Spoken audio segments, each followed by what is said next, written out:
निदेशक श्रीमान विकासनाथ महोदय, समस्त शिक्षकगण, सेवक कर्मीगण और मेरा प्रिय विद्यार्थीगण, आप सभी को 76वें गणतंत्र दिवस की हार्दिक शुभकामनाएं। आज का यह दिन हमारे देश के गौरव, हमारी लोकतांत्रिक व्यवस्था और संविधान की ताकत का उत्सव है। 26 जनवरी 1950 का वह ऐतिहासिक दिन जब हमारा संविधान लागू हुआ, भारत के इतिहास का सबसे महत्वपूर्ण अध्याय है। यह दिन हमें याद दिलाता है कि कैसे हमारे पूर्वजों ने त्याग, समर्पण, बलिदान के माध्यम से हमें यह अद्भुत लोकतंत्र प्रदान किया। आज के इस पावन अवसर पर आइए हम अपने राष्ट्रध्वज को सलामी देकर इसकी गरिमा को नमन करें। हम आदरणीय उपाध्यक्ष महोदय अनिरुद्ध जिंदल जी से अनुरोध करते हैं कि वे ध्वजारोहण का पवित्र कार्य संपन्न करें। सभी से निवेदन है कि वे अपने स्थान पर ध्वजारोहण और राष्ट्रीय गान का सम्मान करें।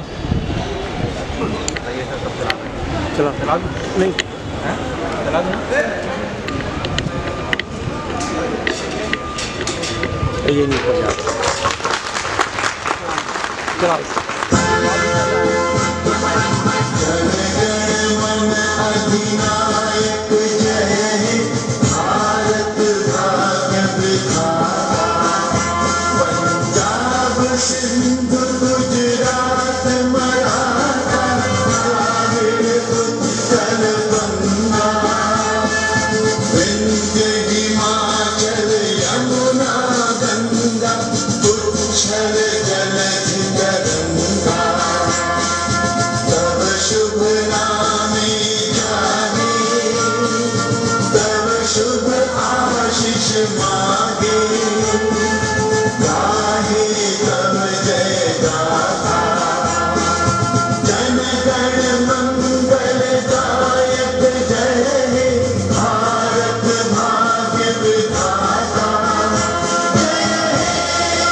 प्रस्तुत करते हैं।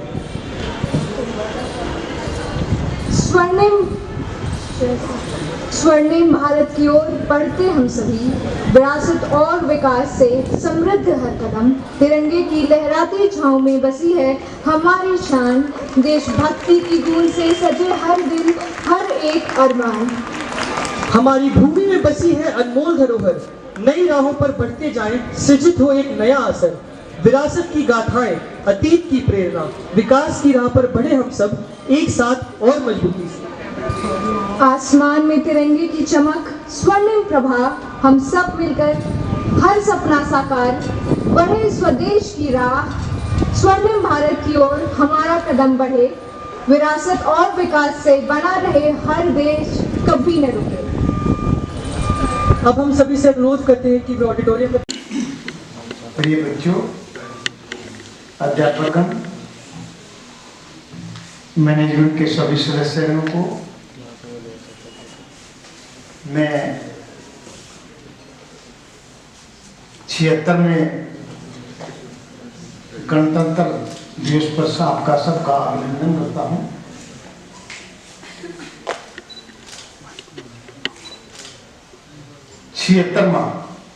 लेकिन जब अपने बच्चों का बर्थडे मनाते हैं तो उसको भी काउंट करते हैं। 76वां जन्मदिन है भारत के गणतंत्र दिवस का।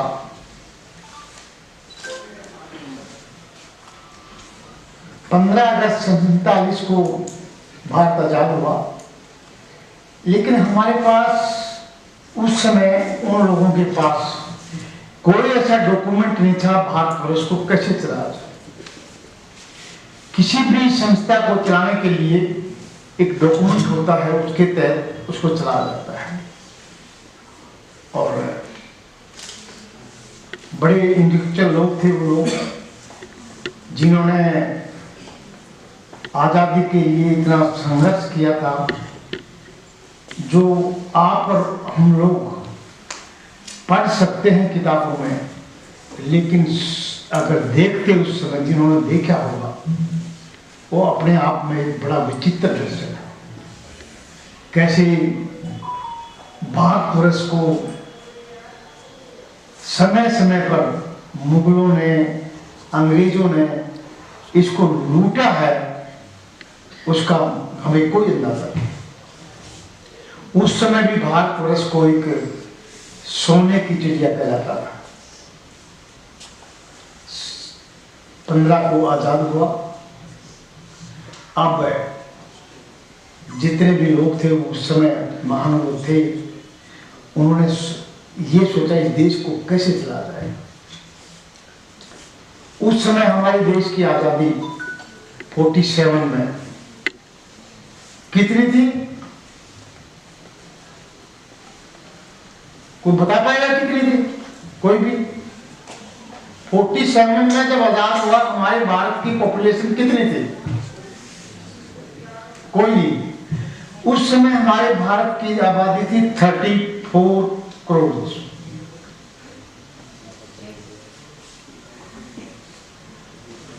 उनतीस अगस्त 1939 को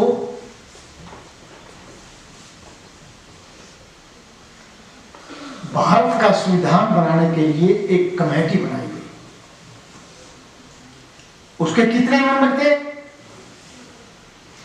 कितने मेंबर थे? कोई बताएगा? अरे भी एजुकेशन प्लेटफॉर्म से मैं बोल रहा हूं, पता होना चाहिए किसी को। तो कितने मेंबर थे? कोई बताएगा? नहीं, पता होना चाहिए। उस समय 7 मेंबर की एक कमेटी बनाई, जिसके चेयरमैन जो है डॉक्टर भीमराव अंबेडकर बनाया। और उसको उस बनाने में आप ये देखिए, उस डॉक्यूमेंट को बनाने में तकरीबन 2.5 साल के करीब, 29 अगस्त 1939 को बनाया गया, कमेटी बनाई, और सन 26 जनवरी सन 50 को उसको इंप्लीमेंट किया गया।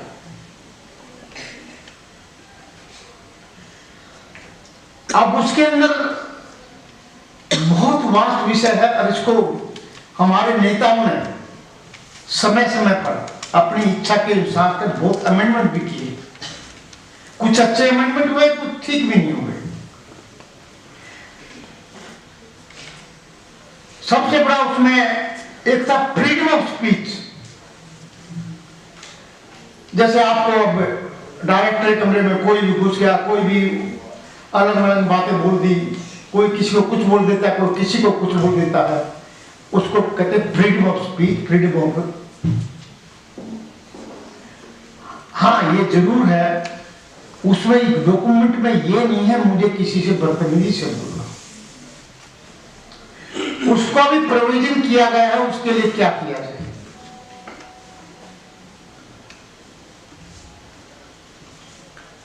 Freedom of food, freedom of everything, उसमें सारे डॉक्यूमेंट में मुझे बहुत ज्यादा तो मैं नहीं बता पाऊंगा आपको, लेकिन आप लोग एजुकेटेड हो, आपको इस बात को संविधान के लिए पढ़ना चाहिए जरूर। बच्चों को भी और अध्यापकों की संविधान के बारे में अपना अवश्य पता होना चाहिए। हम भारतवर्ष के वासी हैं, इतने बड़े लोकतंत्र का हम रह रहे हैं, जिसमें पूरे दुनिया का सबसे बड़ा लोकतंत्र भारतवर्ष। लोकतंत्र अमेरिका भी है, यूएसए भी है, लेकिन भारतवर्ष का जितना कोई, अब हमारे आज दिल्ली की आबादी 2.5 करोड़ है, जो कि कई देशों की आबादी जो है 2.5 करोड़ से भी कम है। अब इसमें हमें आज हम कहां पहुंच गए हैं? जब उस समय के लोग थे, उन्होंने बड़ा संघर्ष किया, बड़ा स्ट्रगल किया, बड़ी मेहनत करी आगे जाने के लिए। हम आगे गए, लेकिन आज जो है, जो आज का युवा पीढ़ी है, वो अधीन हो गया है किसके? टेक्नोलॉजी के।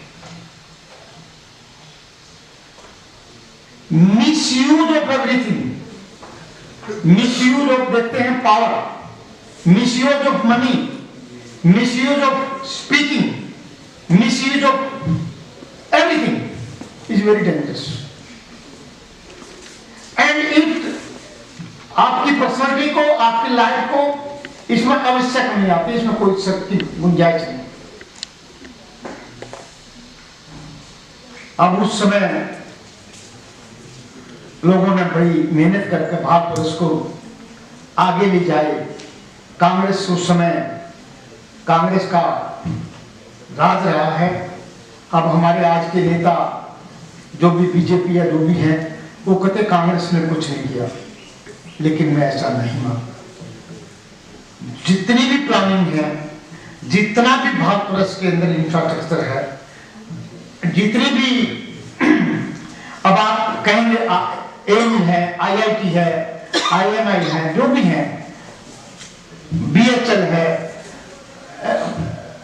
और बड़ी सारी बहुत सारी कंपनियां हैं जो भारत की सरकारें चलाती थी, उसके अंदर बहुत एम्प्लॉयमेंट भी था। लेकिन आज इंडियन ऑयल है जो कि 2 भारतवर्ष में हिंदुइज्म का इस समय बोलबाला है, लेकिन प्रगति क्या है, हमने क्या किया, वो सबसे बड़ा विषय है।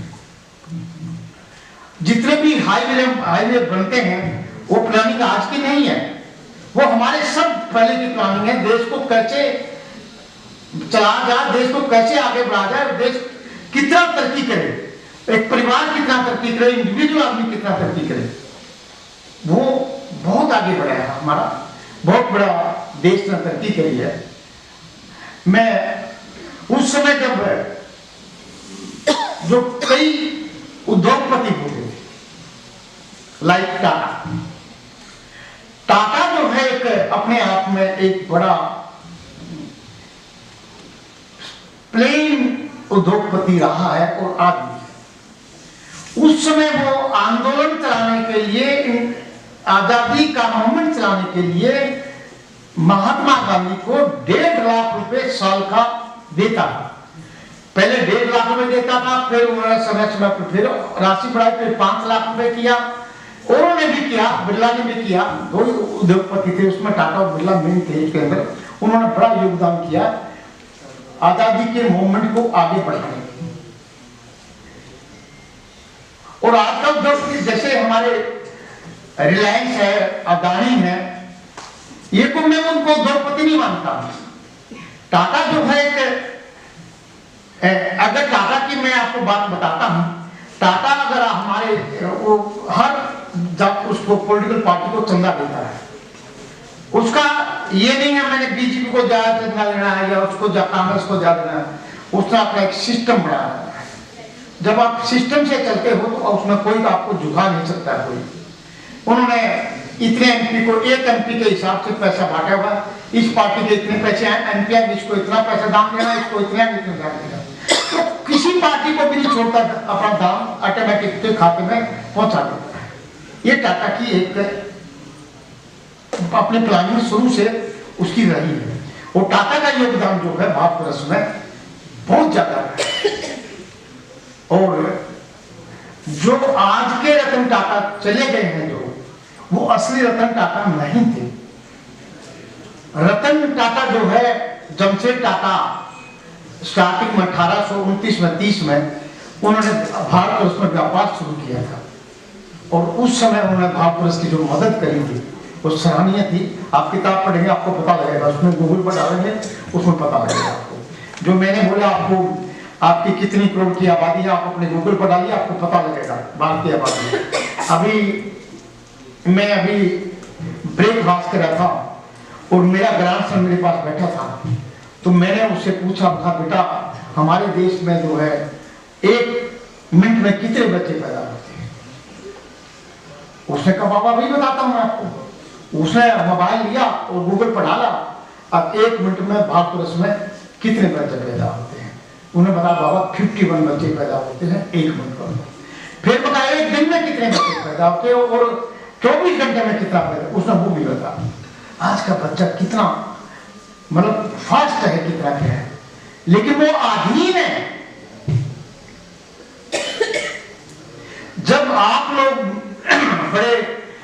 आप पढ़े लिखे हैं, एमए कृषि अमेरिकन में कोई यहाँ पर कोई पोस्ट ग्रेजुएशन से कम तो नहीं है कोई, उनको नहीं पता है इस बात का, क्योंकि हम इस चीज को जानने की कोशिश नहीं करते।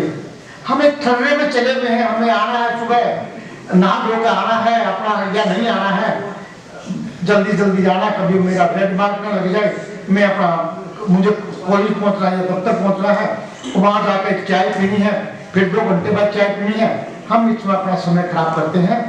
लेकिन जब तक हमारा ऑब्जेक्ट नहीं है, भगवान ने हर इंसान को एक काम दिया है, एक हर इंसान को काम देता है, पूरे देश में या विदेश में। एक रिक्शा वाले चलाने वाले को उसने बोला तू रिक्शा चला, एक पढ़े लिखे को बोला भाई आप एक वाइस चांसलर बनो, वो वाइस चांसलर, एक आप लोगों को कहा अध्यापक बनो, अध्यापक बने। लेकिन इसमें हमारा दायित्व है। अगर मैं घर से आया हूं, मैंने किसी को कुछ नहीं दिया है, जहां भी मैं हूं,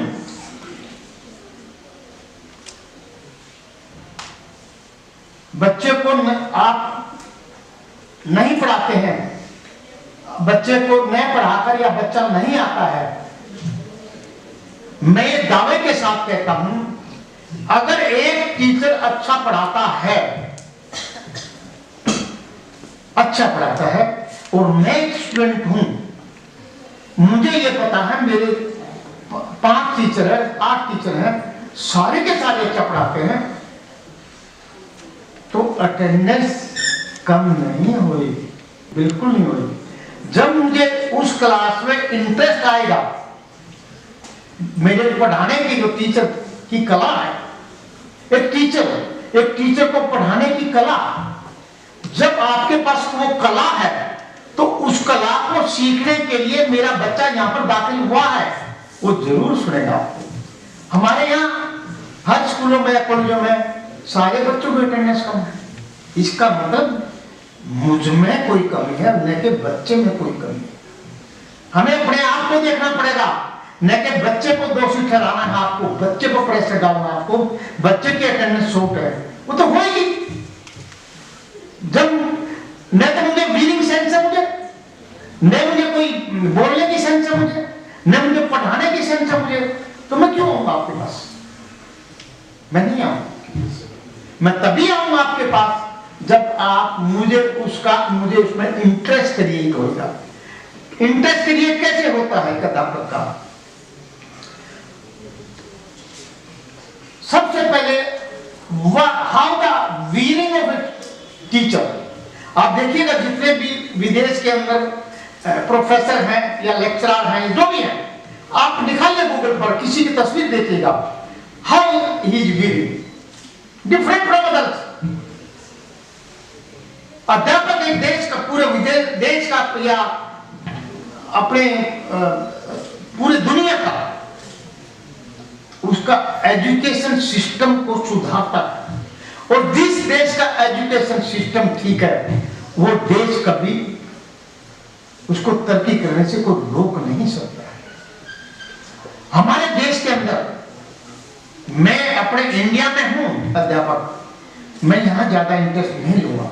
मेरी अपॉइंटमेंट हो जाती है विदेश में किसी को और यूनिवर्सिटी में, हार्वर्ड यूनिवर्सिटी में या और किसी यूनिवर्सिटी में, लंदन की में और किसी में, वहां जाकर मैं टाइम से आऊंगा, टाइम से जाऊंगा, प्रॉपर मेरी होंगी शूटिंग वूटिंग, मेरे जूता के ऐसा होगा जैसे उसके अंदर आप अपना फेस भी देख सकते हैं।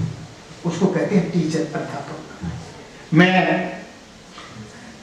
कॉलेज में था, 69 के आसपास की बात है, वहां के जो मैं प्रोफेसर लेक्चरर, मुझे याद आती है अभी, जब मैं उनको याद करता हूँ, कई सौ मेरे नजदीकियां भी थी, मैं घर भी जाता था उनके सोनीपत में, हिंदू कॉलेज सोनीपत में।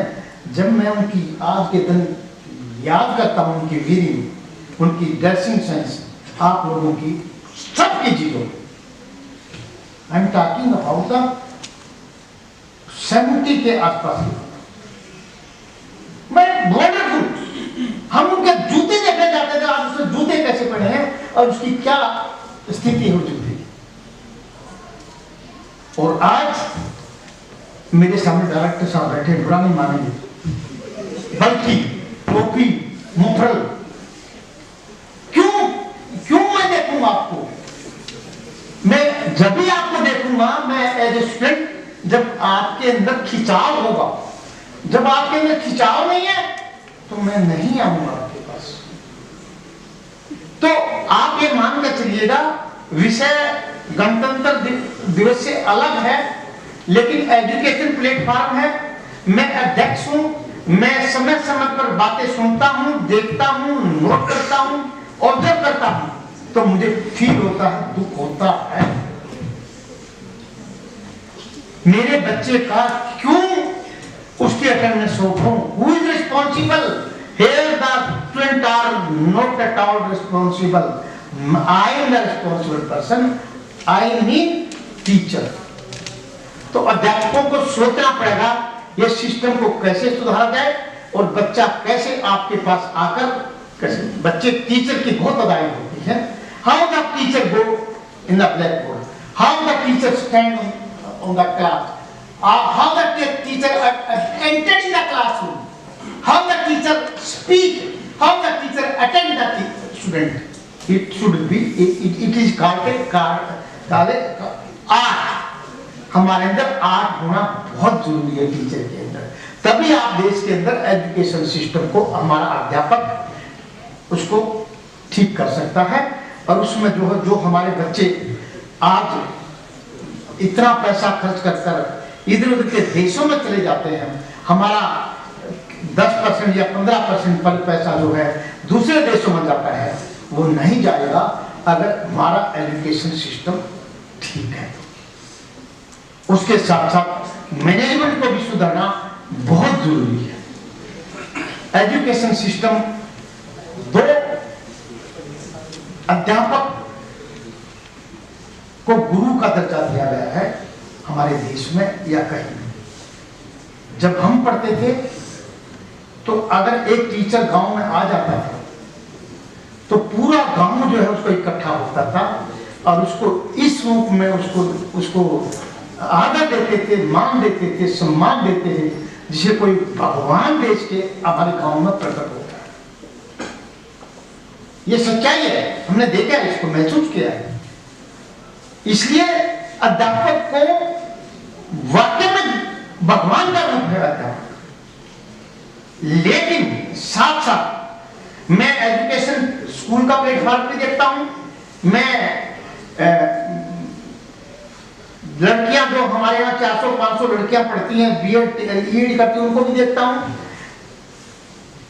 हायर एजुकेशन भी देख रहे हैं।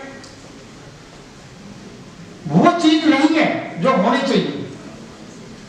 अब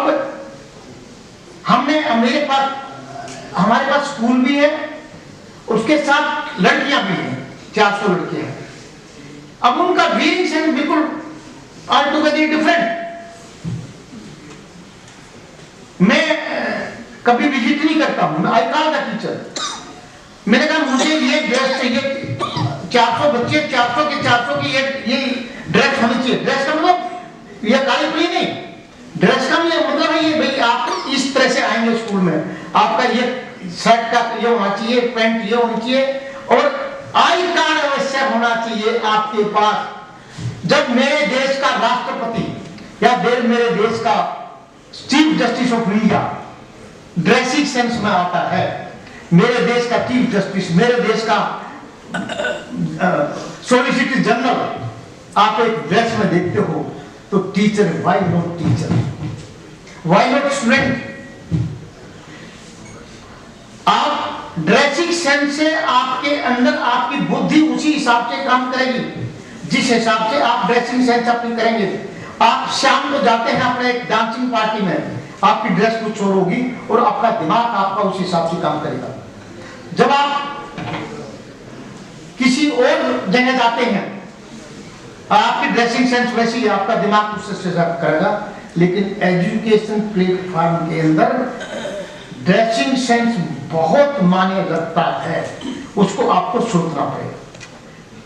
बल्कि नहीं होना चाहिए, ड्रेसिंग सेंस अच्छी होनी चाहिए, बोलने का तरीका अच्छा होना चाहिए बच्चों को। बच्चे तो आज के दिन बिल्कुल आउट ऑफ द वे हैं, उन आउट ऑफ द वे को जाकर हमें रास्ते पे कैसे जाना है, हमारा ये काम है। हमें अपने गणतंत्र देश को, हमें जो हमारा देश है, इसको, इन बच्चों को कैसे सुधारना है, ये मेरा काम है, ये अध्यापक का काम है। ये तो बच्चे हैं, इनको तो पता लगेगा बाद में जाकर 25 साल की उम्र के बाद जाकर, या 26 साल के बाद, जब इनकी शादियां हो जाएंगी, जब इनके माँ बाप इनको सपोर्ट करना बंद कर देंगे, तब इनको पता लगेगा मैंने बहुत गलती करी है, बहुत गलती करी है। तो बच्चों के अंदर, बच्चों को अट्रैक्शन करने के लिए और देश को आगे बढ़ाने के लिए, देश को जो 34 लाख करोड़ की आबादी थी, आज हमारी 150 करोड़ से भी ज्यादा की आबादी है, तो उसको ऊंचा उठाने के लिए, उस देश को ऊंचा उठाने के लिए अध्यापक और बच्चों को अवश्य सोचना पड़ेगा, नेताओं को नहीं। नेताओं को छोड़ दीजिए, नेताओं से हमें कोई सरोकार नहीं है। मुझे अपने आप को देखना है, मुझे अपने बच्चों को देखना है, मुझे अपने अध्यापकों को देखना है। अगर ये धारणा आप लेकर चाहेंगे, आपकी अटेंडेंस शो नहीं होगी। और मैं उम्मीद करता हूं आप बच्चों को उसी हिसाब से, अगर मेरी बात आपको पसंद लगी है तो जरूर अवश्य इस पर अमल करेंगे और बच्चों के अंदर शोक नहीं हो। नंबर, अगर बच्चा मेरा एक बड़ा उदाहरण है, यहाँ पर बहुत उदाहरण, ये उसको टर्मिनेट करना या उसको निकाल देना पुलिस से, वो एक इलाज नहीं है।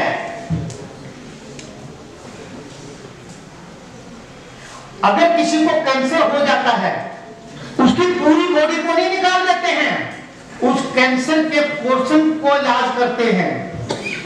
हमें उधर बच्चे का माइंड सेटअप है जो उसका इलाज करना है, वो मेरे अंदर कला करना चाहिए। तो ये है बच्चों का विषय। गणतंत्र दिवस 77 का जन्मदिन, आप इसके लिए आपको भारत वर्ष को आगे बढ़ाने के लिए जो जितने वो महानुभाव थे जो चले गए हैं, हर आदमी को जाना है, लेकिन आप कुछ ऐसा काम करके जाइए, कोई भी जाए, कुछ ऐसा काम होना चाहिए, कम से कम आपका बगल का पड़ोसी, इधर का पड़ोसी याद रखे भाई इसने, ये आदमी ये था। अदरवाइज तो क्या फर्क पड़ता है? दुनिया आती है, जाती है, चली जाती है। हमें इसलिए बीएड नहीं करनी है, इसलिए पीएचडी नहीं करनी है, क्योंकि मुझे अपनी आजीविका कमानी है। अगर वो लोग उस समय जो आज 70 सीखा मना रहे हैं आप, वो लोग अगर उनका माइंडसेट ये होता जो आज हमारा है, तो आप यहां नहीं बैठे होते, आप भारत को आजाद नहीं करा सकते थे। उनका एक ही उद्देश्य था, भारत को कैसे आजाद कराना है, अंग्रेजों को कैसे बाहर भगाना है, ईस्ट ऑफ इंडिया कंपनी को कैसे बाहर भगाना है, और वो उसमें सफलता उन्होंने प्राप्त की। इसमें भी कोई शक नहीं है, अंग्रेजों ने भारतवर्ष के अंदर बहुत काम किया है।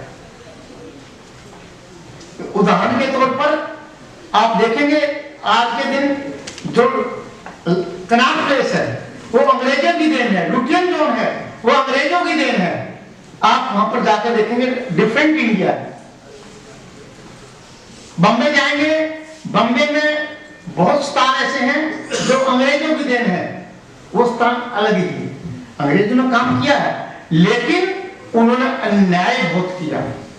तो उस अन्याय को बाहर भगाने के लिए, अन्याय को समाप्त करने के लिए, भारतवर्ष पर जो उन्होंने कब्जा कर रखा था उसको छुटाने के लिए, उसको हमारे जितने भी लोग थे, एक नहीं था उसमें, ये तो हमें 5, 10, 20 तो नाम याद है, लेकिन जो नाम याद नहीं है, जिन्होंने अपनी आंख से झांसी की रानी, क्या काम किया उसने? एक लेडी ने कितने लोगों को खत्म कर दिया, एक लेडी। आज के दिन अगर 4 बच्चे आ जाते हैं, हम कुछ नहीं कर पाते। 4 बच्चे आकर डायरेक्टर के रूम में कुछ भी बोल देते हैं। नहीं, बच्चों को सोचना होगा, बच्चों को इसके ऊपर विचार करना होगा। आपका अगर अध्यापक आपके सामने है, उसको आप अपनी बात को बोल सकते हैं, हमें अपनी बात का बोलने का अधिकार है, इसलिए उस संविधान में लिखा है freedom of speech, freedom of talk, freedom of walk है उसके अंदर।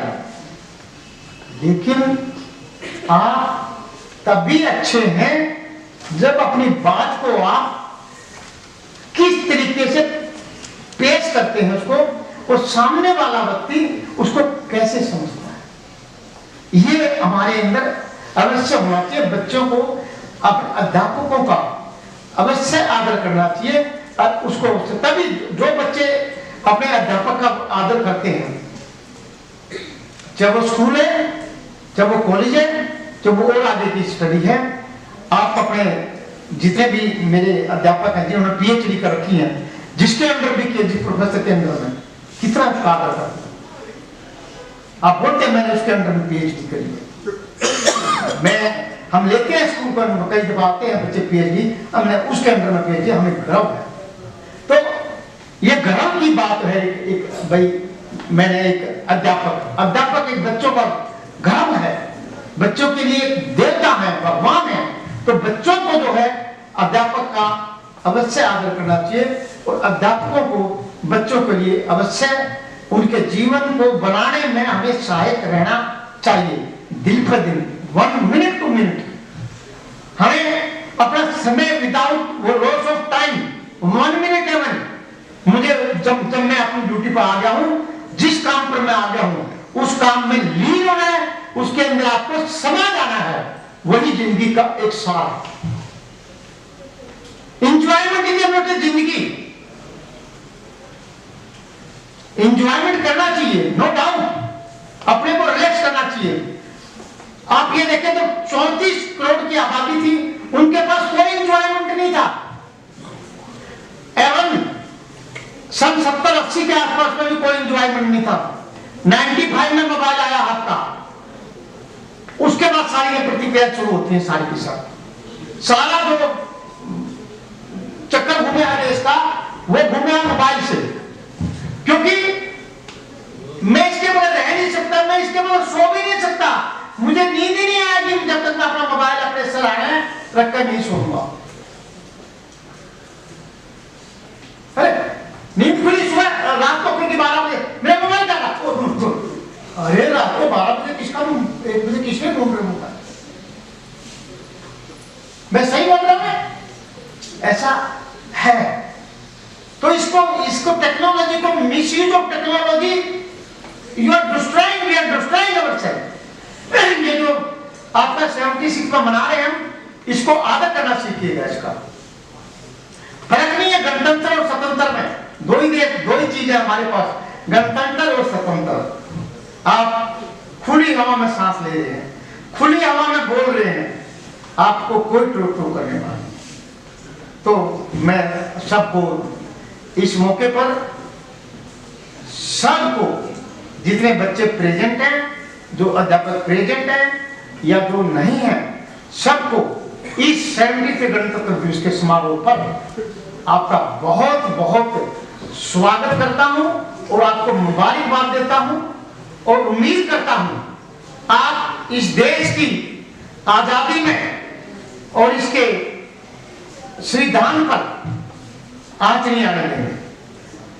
पॉलिटिकल पार्टी तो हमारे राहुल गांधी ऐसे लेके छोटी किताब की किताब लेकर घूमते हैं, संविधान संविधान संविधान। अरे करोगे क्या संविधान के लिए? तो बताओ हम कर क्या रहे संविधान के लिए? संविधान जब ही जिंदा है जब हम मेहनत करेंगे, संविधान जब ही आगे बढ़ेगा, संविधान जब ही उसकी कदर है जब हम आगे बढ़ेंगे, संघर्ष करेंगे, मेहनत करेंगे, और जितनी रोजा गलती करेंगे, डेली जितनी मिस्टेक करेंगे, जितनी दिन में आपने 12 घंटे काम किया, 8 घंटे काम किया और आपने 15 मिस्टेक करी है, बहुत अच्छी बात है। लेकिन उस मिस्टेक से मैं कितना सीखा, मैंने कितना उस पर विचार किया, कितना उससे मैं आगे बढ़ा। टाटा मजदूर होता था, उसके कंधे पर ऐसे हाथ रखकर उसका नाम लेकर जो बोलता था, वो मजदूर रात को सोता नहीं था, टाटा को याद करता था।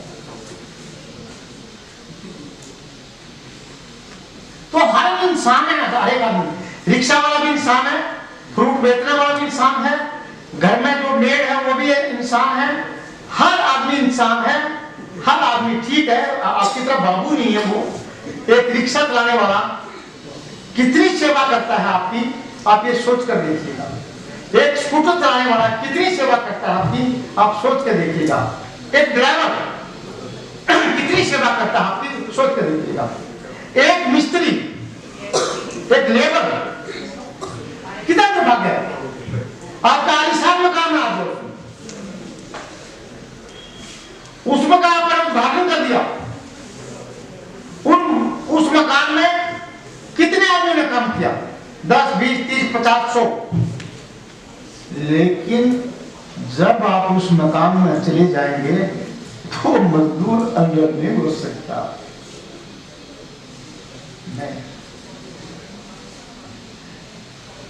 आदर करिए, लेकिन उसका कोई भी मजदूर है, उसको हमें आदर करना चाहिए, उसको ऊंचा उठाना चाहिए, उसको हमें। तभी हमारा संविधान जिंदा रहेगा।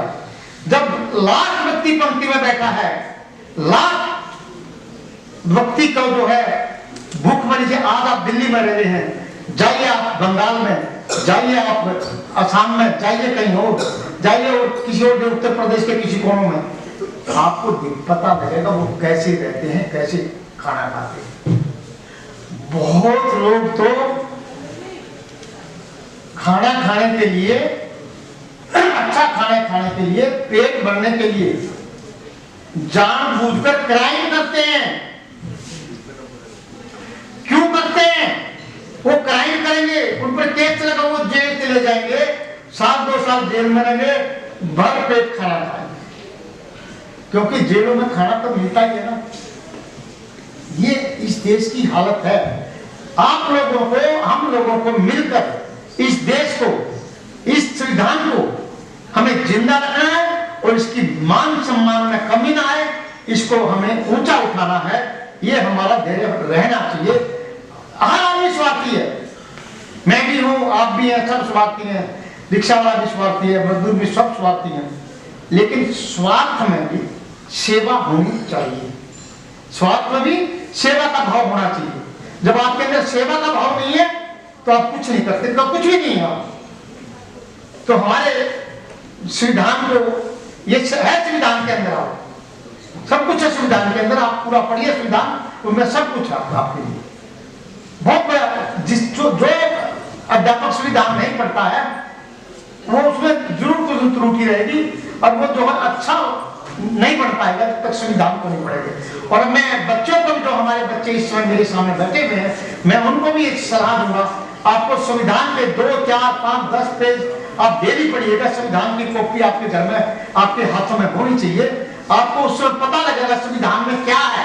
अभी तो मैं सुन रहा हूं, मैं देख रहा हूं, मैंने एक शब्द लिखा हुआ है, गणतंत्र दिवस 76 में 75 साल पूरे हो चुके हैं, ये देश चल रहा है। और मैं आपको एक खुशी की बात बताता हूं, जितने साल 75 साल इस गणतंत्र को है, और उतने साल का मैं भी हो चुका हूं।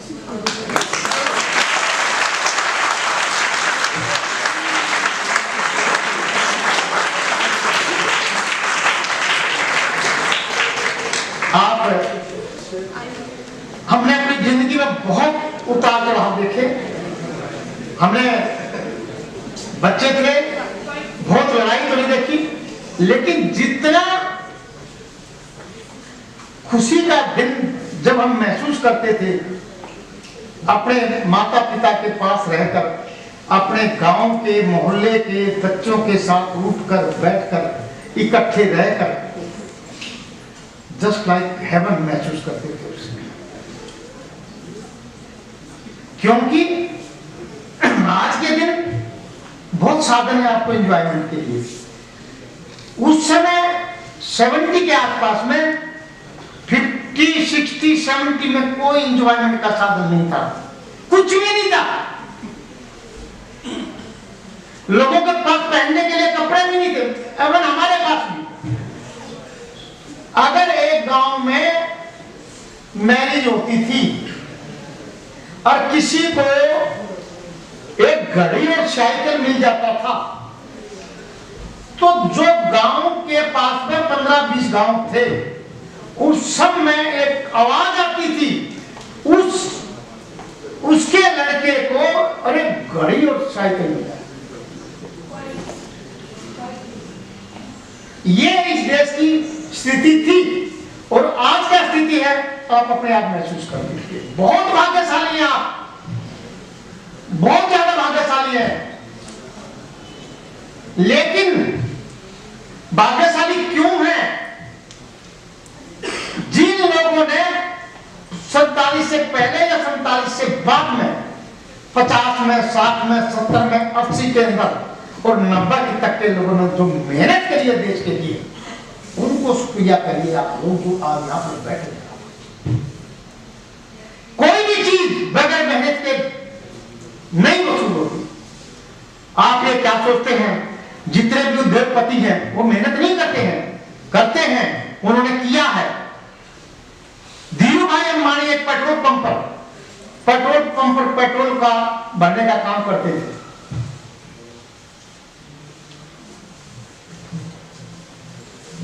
वो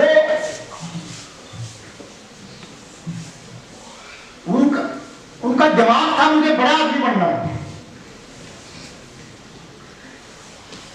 ताज या टाइगर होटल में वो चाय पीने जाते थे।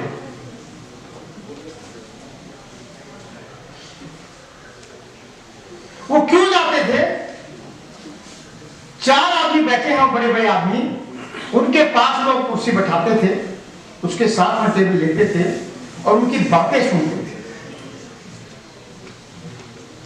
अब वो बातें सुनते थे, उस बातों से वो कुछ सीखते थे। अवश्य कोई आदमी सबसे बड़ा जिंदगी का जो है ना, जो अपने आप को आपने आदान प्रदान करना बातों का, तो चाय के समय पर आदान प्रदान बहुत अच्छा होता है। जब आप चाय पीते हैं तो 2 आदमी या 4 आदमी, कोई चुप नहीं बैठता है, वो कुछ न कुछ बातें करता है। लेकिन जब आप दूसरी अवस्था में चले जाते हैं, अल्कोहल में चले जाते हैं, उस समय वो बातें नहीं हो सकती हैं। मैं बहुत बड़ी बात बोल रहा हूं, आपको ध्यान से सुनना। जब आप चाय पीते हैं, 2 आदमी आपके पास बैठे हैं, 4 बैठे हैं, वो बातें अलग होती हैं। जब आप शाम को या दिन में या किसी समय भी अल्कोहल का सेवन करते हैं, या 2, 4, 5, 10 बच्चे या कोई आपस में बैठे हैं, वो माहौल नहीं बनता है। वो किसी और दुनिया में चले जाते हैं, फिर वो कुछ और समय होता है। तो आप लोग जो है अपनी जिंदगी को तो कुछ दीजिए, लेकिन जाने से पहले इस देश को भी कुछ देकर जाइएगा।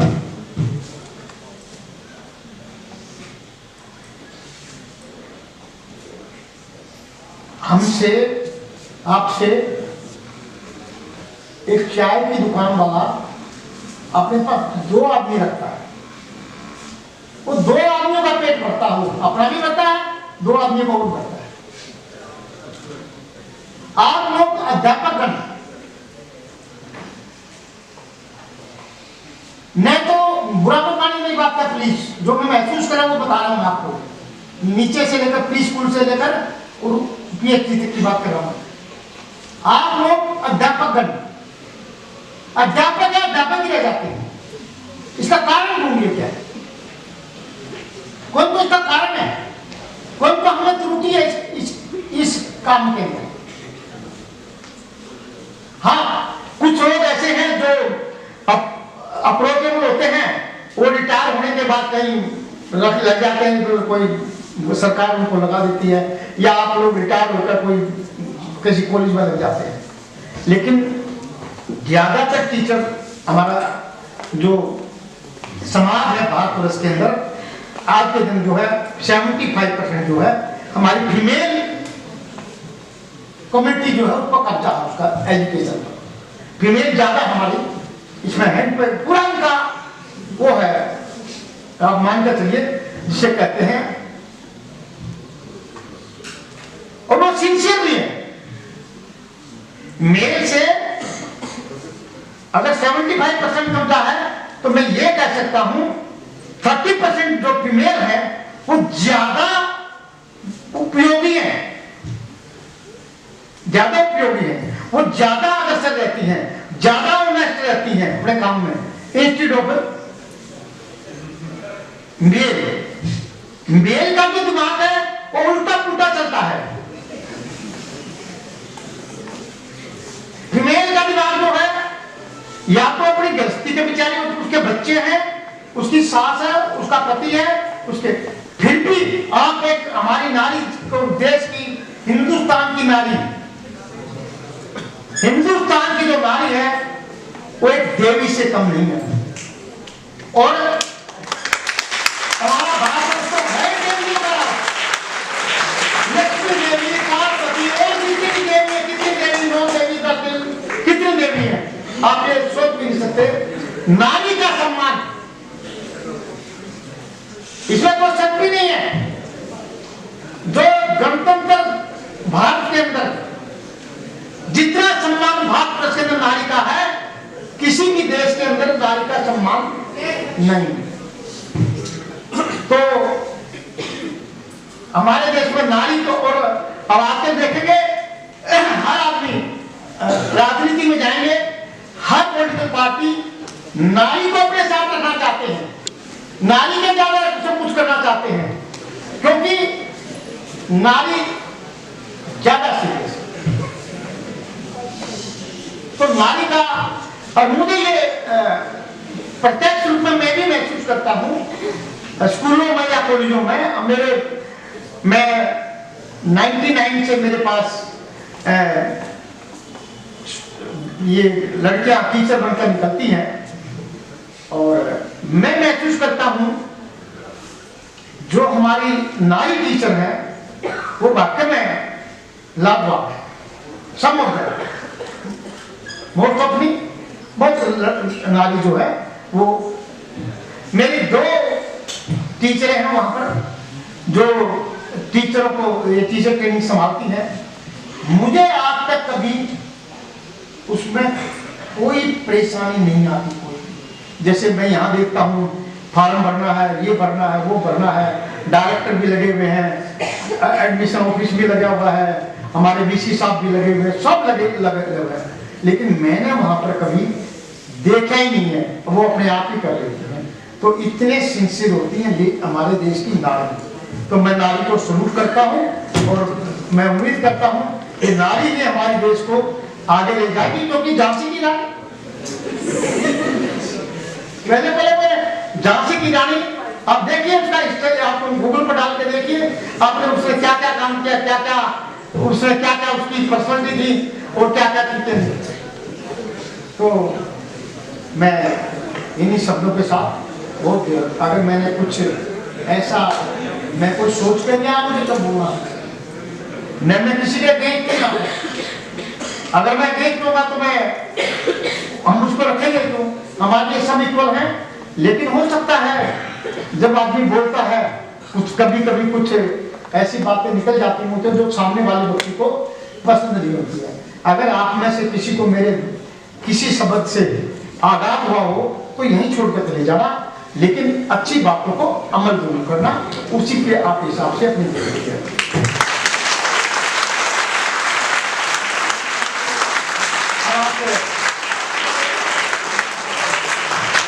मेरे साथ बोलेंगे, भारत माता की आवाज कमाई, भारत माता की, भारत माता की, जय हिंद, जय हिंद, जय हिंद, जय हिंद, जय हिंद। नमस्ते।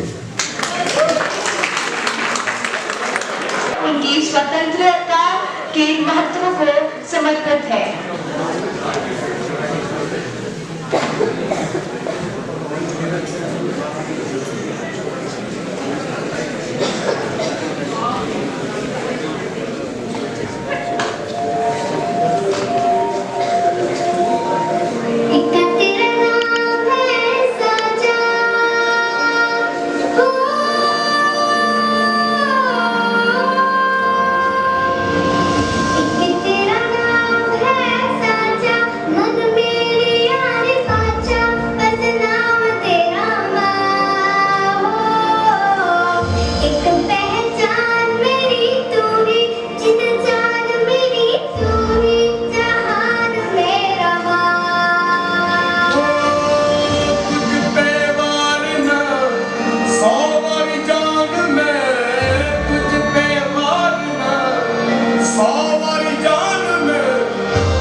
पाली शीर्षक से एक नाटक प्रस्तुत करेंगे।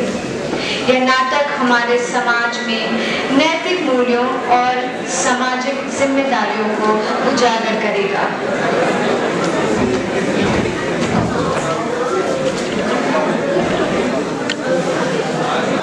उस समय की है जब हिंदुस्तान और पाकिस्तान का बंटवारा हो रहा था। लोग अपनी जान बचाने के लिए इधर उधर भाग रहे थे। सड़कों पर सैकड़ों लाशें थी। जहन को हिला देने वाली चीखें। सड़कों पर छोटे छोटे यतीम बच्चे और हर जगह एक ही रंग, लाल। लारी रुको, हाँ, लारी रुको, रोको रोको, पानी, लारी रोको, पानी बेटा, पानी, पानी। बच्चा यही कहीं होगा, किसी दूसरी लारी में चढ़ गया होगा। अरे लारी रोको भाई, मुझे मेरा बच्चा चाहिए। अच्छा, तुम्हारे बच्चे के खातिर लारी रुकेगी? नीचे उतरो और अपना बच्चा ढूंढो। पानी, पानी। होगा होगा, यही आसपास ही मिल जाएगा। जरूर किसी मेहरबान ने उसको दूसरी लॉरी में चढ़ा दिया होगा। पानी, पानी। मुझे मेरा पानी चाहिए, मुझे मेरा पानी चाहिए। मैं पानी के बगैर नहीं रह सकती। मुझे मेरा पानी लौटा दो, पानी। नहीं मिला तो क्या करें? भगवान की दया से फिर भी हमारे बच्चा जिंदा है। धनराज को देखो, उसकी तो आंखों के सामने उसके तीनों बच्चों की मौत हो गई। भगवान को जो मंजूर होगा हम क्या कर सकते हैं?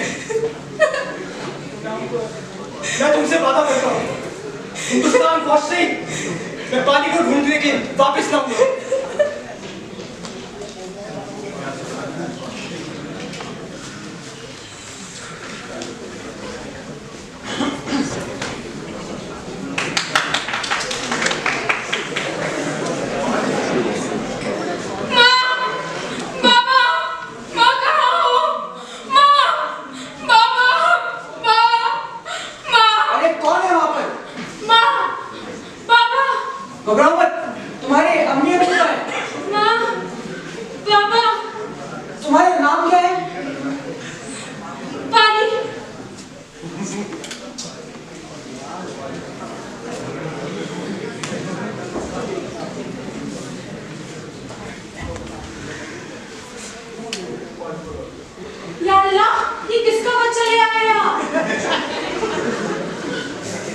मुझे मालूम नहीं, मुझे वहाँ लॉरियों के पास पड़ा हुआ मिला।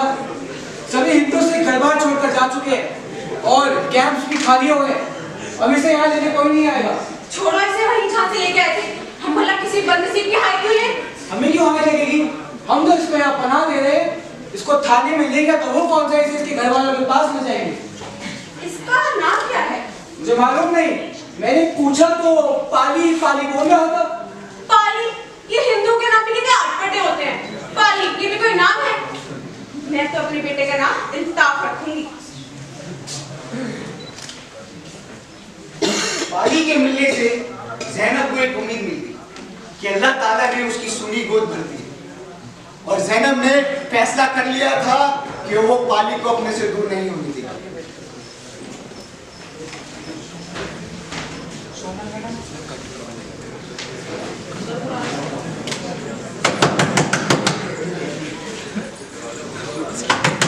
लगता है वो हमारे इंसाफ को लेने आ गए। खोलो दरवाजा, कहीं थाने वाले ना हो। खोल दो जी, जो होगा देखा जाएगा। तुम इसे कोठरी में लेके जाओ।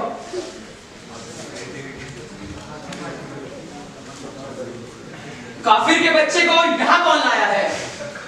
कोई और काफिर भी घर के अंदर छुपा रखा है क्या? कसम कुरान शरीफ की, हमने किसी को नहीं छुपा रखा। हमने तो एक यतीम लड़के को अपने आप पनाह दी है। कहाँ है वो लड़का? जी अंदर सो रहा है। लाओ उसे, पेश करो हमारे सामने। कौन है वो? ज़ैनब। काफिर के लड़के को पनाह दे रही हो? हमने बच्चा गोद लिया है, कोई गुनाह नहीं किया मौलवी साहब। क्या इसकी सुन्नतें कराई हैं? इसे कलमा पढ़ाया है? कल सवेरे इस बच्चे को, वरना अंजाम अच्छा नहीं होगा। वैसा ही हुआ जैसा मौलवी ने कहा। अगले दिन पाली की सुन्नतें करवा दी गई और उसका नाम पाली से अहमद हुसैन रख दिया गया।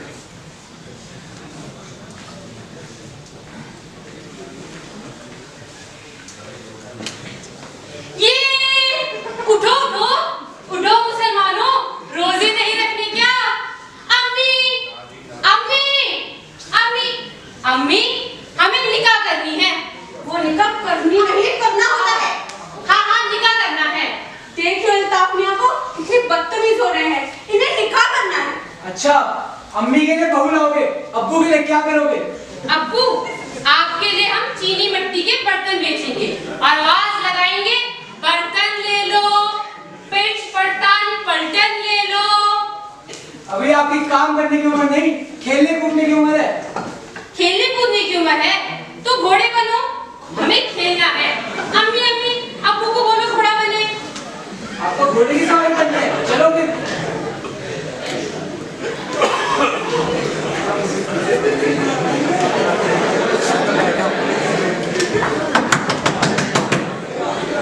बर्तन घर पे नहीं है, शाम को आना।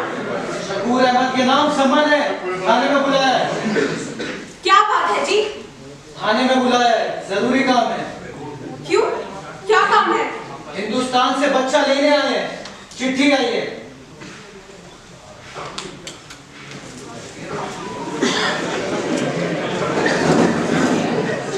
शकूर पूरे 5 साल यहाँ वहाँ भागता था, कभी अपना पता बदलता, कभी किसी पुलिस वाले को रिश्वत देता। बट लेकिन आखिरकार वो दिन आ ही गया जब मनोहर लाल ने पाली को ढूंढ निकाला।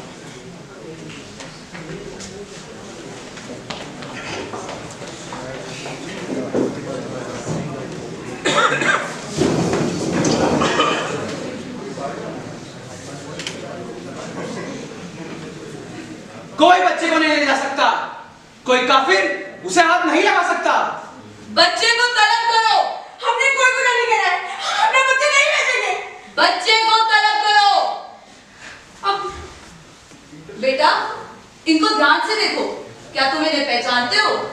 कोई कुछ नहीं बोलेगा, बच्चा खुद पहचानेगा। देख लिया, बच्चे ने नहीं पहचाना। अगर इनका होता तो भागकर इनके पास जा पहुंचता। आपने तो तस्लीम किया था कि बच्चा आपका नहीं, आपने गोद लिया है। ये तो हम भी मानते हैं कि बच्चा हमने गोद लिया है, लेकिन कोई ये कैसे मान ले कि बच्चा हिंदू का है और इन्हीं साहब का? मनोहरलाल जी, वो तस्वीर दिखाई इन्हें जो आपका मुझे दिखा रहे थे। जनाब, तस्वीर से क्या होता है? तस्वीर तो मेरे पास भी है। बेटा इधर आओ। माँ, पापा, अम्मी, अब्बू। अब ये मुसलमान का लड़का है, किसी काफिर का नहीं। अब ये कलमा पढ़ चुका है। आप तो चुप ही रहिए। क्यों चुप रहे? ये तो फेंक गए थे इसको यहाँ, पाला तो हमने। बहन, मैं तुमसे अपने बच्चे की नहीं, अपनी बीवी की भीख मांगने आया हूँ। वो दिन रात तड़पती रहती है। हम पहली दंगों में अपना एक बच्चा खो चुके हैं। पानी के बगैर वो दिन रात उसके लिए मरती रहती है। प्लीज हम पे रहम करो, हमें हमारा बच्चा लौटा दो। बहन, तुम भी एक माँ हो और माँ का दर्द समझ सकती हो। वो पहले ही अपना एक बच्चा दंगों में खो चुकी है और अब वो पाली को नहीं खोना चाहती। बहन, वो पाली के बिना तड़प तड़प कर मर रही है। बहन, उसे वो बच्चा वापस लौटा दो ना। चलिए मनोहर, चलते हैं। ले जाओ अपने बच्चे को। हम नहीं चाहते किसी बदनसीब की बद्दुआ हमें लगे। हमें क्या पता था तुमने अपने दोनों बच्चे खो दिए, पर एक शर्त पर बच्चा दूंगी। इसे हर साल ईद पे हमसे मिलवाने लाओगे, हर महीने भेजोगे हमें इस पे रहने। बोलो मंजूर है? वादा करो। तुम्हारी दौलत है बहन, तुमने इसको पाल पोस कर बड़ा किया है। तुम्हारे साथ मैं जन्मों जन्मों तक नहीं भूल पाऊंगा। मैं वादा करता हूँ।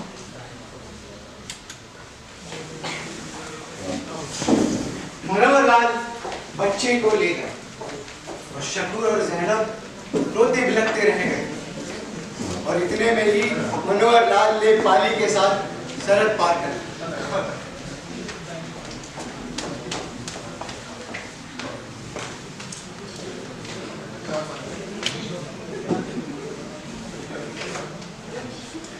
बेटा देख, मैं तेरे लिए खाना लाई हूँ।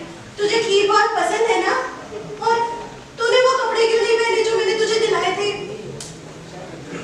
माँ से नाराज है क्या? माँ से बात नहीं करेगा क्या?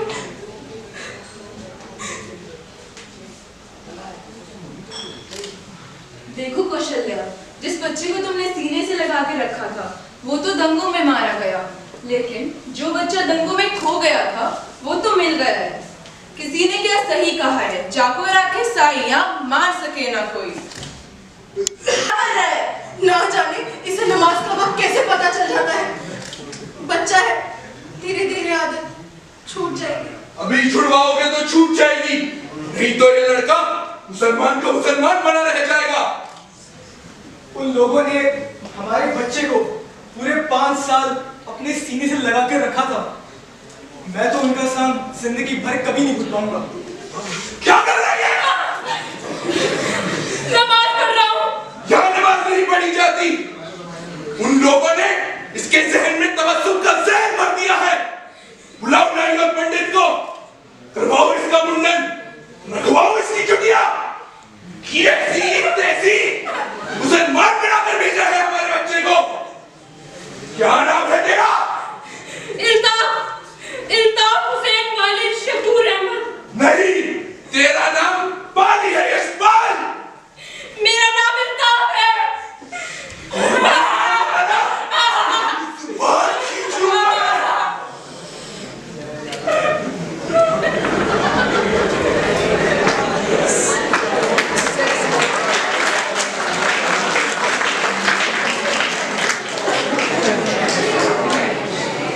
अब बता, क्या नाम है तेरा?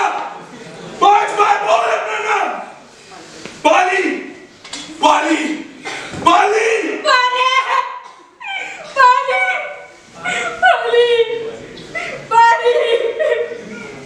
पाली, पाली, पाली। गया तो सारी घर की रौनक लेके चला गया। इस वक्त मैं इसे गली मोहल्ले में ढूंढने निकला करती थी।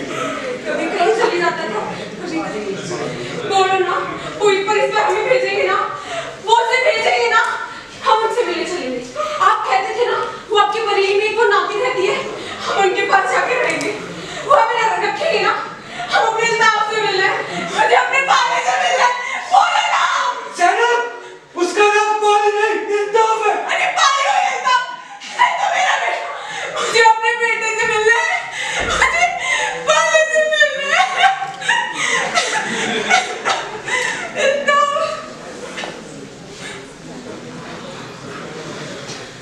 बंटवारा तो जमीनों का हुआ है, ना जाने धर्म कैसे बने। बच्चा मुसलमानों का हो या हिंदू का, माँ की ममता तो एक है ना। क्या फर्क पड़ता है? फर्क तो बस इसी बात का है कि लोगों ने जमीन के बंटवारे को धर्म का बंटवारा समझ लिया। कौशल्या और ज़ैनब का इसमें कोई दोष नहीं है। दोष तो चौधरी और मौलवी जैसे धर्म के सौदेगारों का है, जो धर्म के नाम पे ममता की तौहीन करते हैं। सोचो वो नजारा, जब सारे धर्म एक समान होते हैं तो कितने दंगों, कितनी मौतें और कितनी नफरतों से आजाद होता हमारा देश। पाली की क्या गलती थी? बेचारे को ना ज़ैनब का पूरा प्यार मिल पाया और ना ही कौशल्या की ममता। वो बेचारा इन सौदेगारों की तौहीन में फंस गया।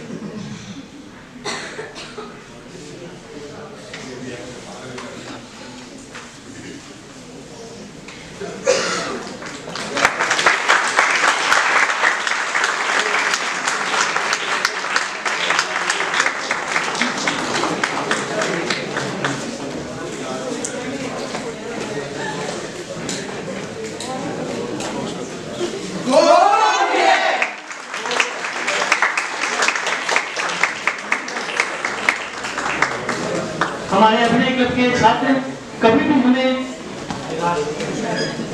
निराश नहीं करते और इनका प्रदर्शन हमेशा अद्भुत होता है। धन्यवाद।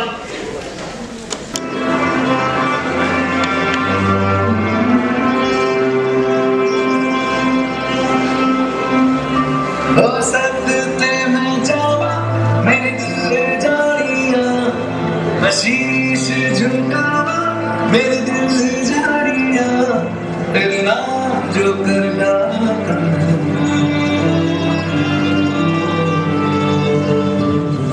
तू सारे जहां से प्यारी मेरे भारत की बेटी सारे जहां पे भारी मेरे भारत की बेटी दिल जान है शान हमारी मेरे भारत की बेटी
महफूज रहे तेरी आन सदा चाहे जान मेरी ये रहे ना रहे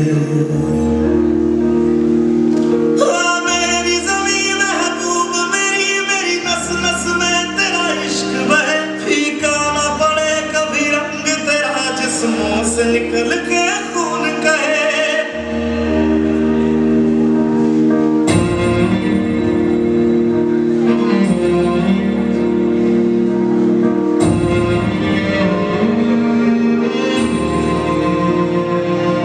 तेरी मिट्टी में मिल जावा गुल बन के मैं खिल जावा इतनी सी है दिल की आरज़ू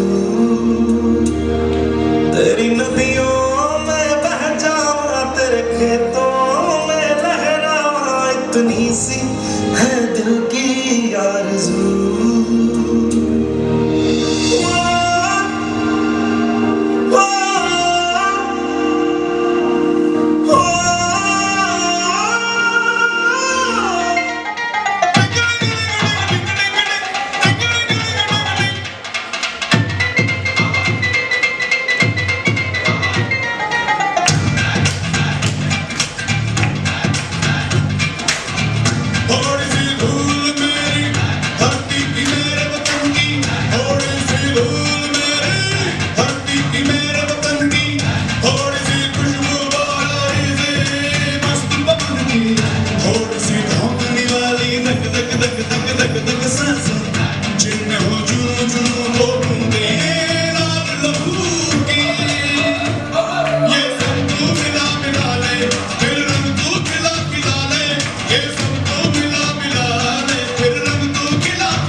अद्भुत प्रस्तुति, बहुत ही अद्भुत, धन्यवाद। आज हमारा राष्ट्रीय मतदाता दिवस भी है अब मैं आप सभी से अनुरोध करता हूँ कि कृपया खड़े होकर 15वें राष्ट्रीय मतदाता दिवस के शपथ ग्रहण समारोह में भाग लें। इस वर्ष का विषय है मतदान से बढ़कर कुछ भी नहीं, मैं निश्चित रूप से मतदान करूंगा।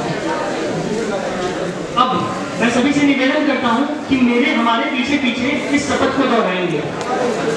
हम भारत के नागरिक लोकतंत्र में अपनी पूर्ण आस्था रखते हुए यह शपथ लेते हैं कि हम अपने देश की लोकतांत्रिक परंपराओं की मर्यादा को बनाए रखेंगे तथा स्वतंत्र, निष्पक्ष एवं शांतिपूर्ण निर्वाचन की गरिमा को अक्षुण्ण रखते हुए निर्भीक होकर धर्म, वर्ग, जाति, समुदाय, भाषा अथवा अन्य किसी भी प्रलोभन से प्रभावित हुए बिना सभी निर्वाचनों में अपने मताधिकार का प्रयोग करेंगे।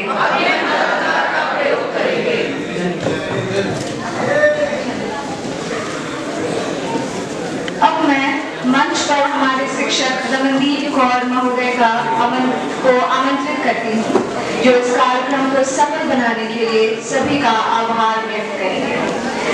हमारे आदरणीय अध्यक्ष श्री आर्यन सुंदर महोदय, आदरणीय उपाध्यक्ष श्री अनिल जिंदल महोदय, आदरणीय अधिष्ठा श्रीमती प्राची जिंदल महोदय, हमारे सम्माननीय निदेशक श्री विकासनाथ महोदय, शिक्षकगण, स्टाफ सदस्य और विद्यार्थियों, आज का ये विशेष अवसर हम सभी के लिए गर्व का पल है और हम इस अवसर पर हमें मिले मार्गदर्शन और समर्थन के लिए हृदय से आभारी हैं।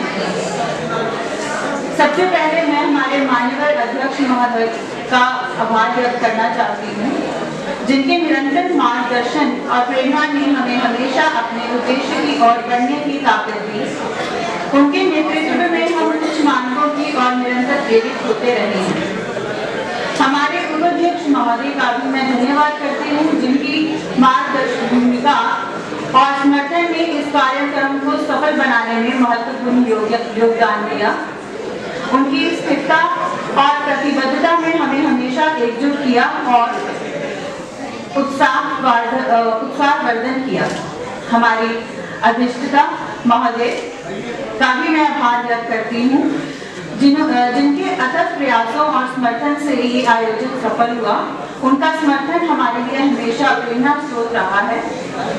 हमारे सम्माननीय निदेशक महोदय का भी विशेष धन्यवाद करती हूँ, जिनके निरंतर मार्गदर्शन और समर्पण ने हमें इस कार्यक्रम को सफल बनाने में अभूतपूर्व योगदान दिया।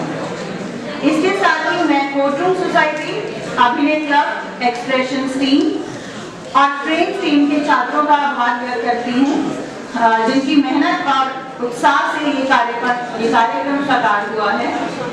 हमारी मुद्रा और अभिनय टीम का मैं दिल से धन्यवाद करती हूँ, जिन्होंने नृत्य प्रदर्शन स्वतंत्र नारी जश्न आजादी और नाटक पाली से शानदार कार्यक्रम प्रस्तुत किया। इन प्रस्तुतियों ने न केवल हमारे सामाजिक और सांस्कृतिक मूल्यों को उजागर किया, बल्कि इस आयोजन को और भी प्रेरणादायक बना दिया। हमारे सह शिक्षकगण का भी मैं आभार व्यक्त करती हूँ। हमारे बैकएंड टीम का भी मैं धन्यवाद करती हूँ, जिन्होंने इस कार्यक्रम के संचालन को व्यवस्थित और सुचारू रूप से सुनिश्चित किया। स्वर्ण भारत विरासत और विकास पर आधारित हमारा कार्यक्रम हमें याद दिलाता है कि हम सभी मिलकर अपने राष्ट्र को समृद्ध और सशक्त बनाएंगे। हम गीता नगर इंटरनेशनल बिजनेस स्कूल में निरंतर प्रयास करते रहेंगे कि हमारा योगदान स्वर्ण भारत के निर्माण में एक महत्वपूर्ण कड़ी बने और हम सब मिलकर इस दिशा में काम करते रहें। स्वर्णिम भारत का सपना हर नागरिक के दिल में बसता है और हम सब मिलकर इस सपने को साकार करने के लिए संकल्पित हैं। धन्यवाद। जय हिंद। स्वतंत्रता और गणतंत्र का उपहार दिया। आइए हम सब मिलकर यह संकल्प लें कि हम अपने संविधान के आदर्शों का पालन करें। अपने देश को और भी महान बनाएंगे और इसकी एकता और अखंडता को बनाए रखने में अपना योगदान देंगे। आप सभी को सूचित किया जाता है कि गणतंत्र दिवस के इस पावन अवसर पर हमारे सम्मानीय शिक्षकगण और विभागीय कर्मचारियों के लिए सम्मेलन कक्ष में आधिकारिक चाय